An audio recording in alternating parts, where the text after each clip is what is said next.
Africa is a home to over 1 billion dreams, breathtaking beauty, and unmatched resilience. But beneath the surface lies an untold story. Today, parts of this vibrant continent are caught in the grip of relentless conflict. Lives are being lost. Families are being torn apart. Yet the world remains silent. This is not just their fight. It's ours too. It's time to listen, to care, and to act. Without wasting much of your time, let's dive into today's story today.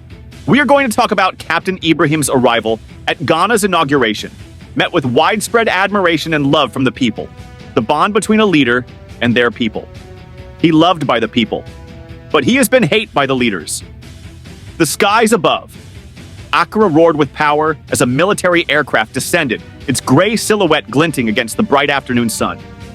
Below, Independence Square buzzed with anticipation. The crowd, adorned in colorful kente and waving miniature Ghanaian flags, turned their eyes skyward. Whispers of awe rippled through the masses. He was here. The plane landed smoothly, its engines humming with authority. Soldiers in crisp formation flanked the runway, their stances unwavering. Tension hung in the air, not from fear but from the weight of the moment.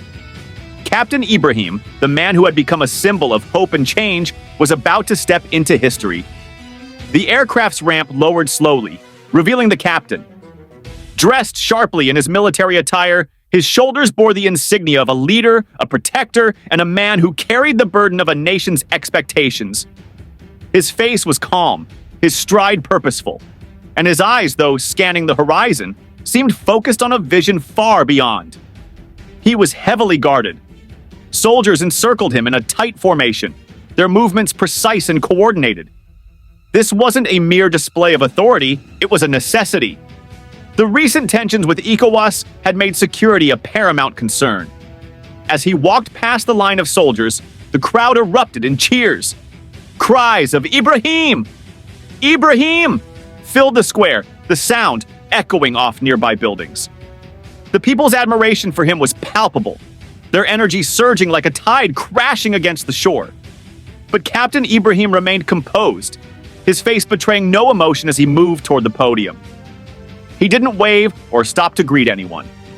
This wasn't the time for pleasantries, it was a time for resolve, for leadership.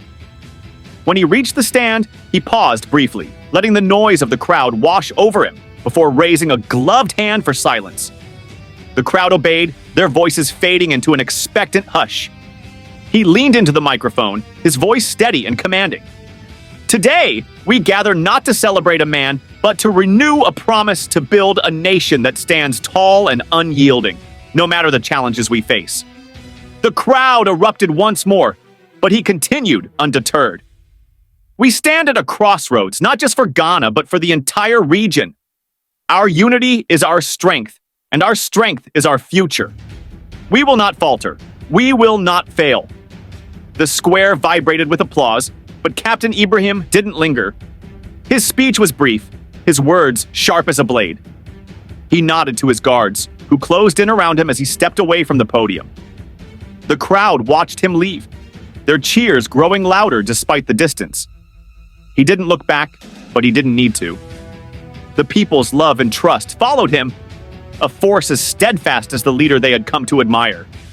For Captain Ibrahim, this wasn't just a ceremony, it was the beginning of a mission,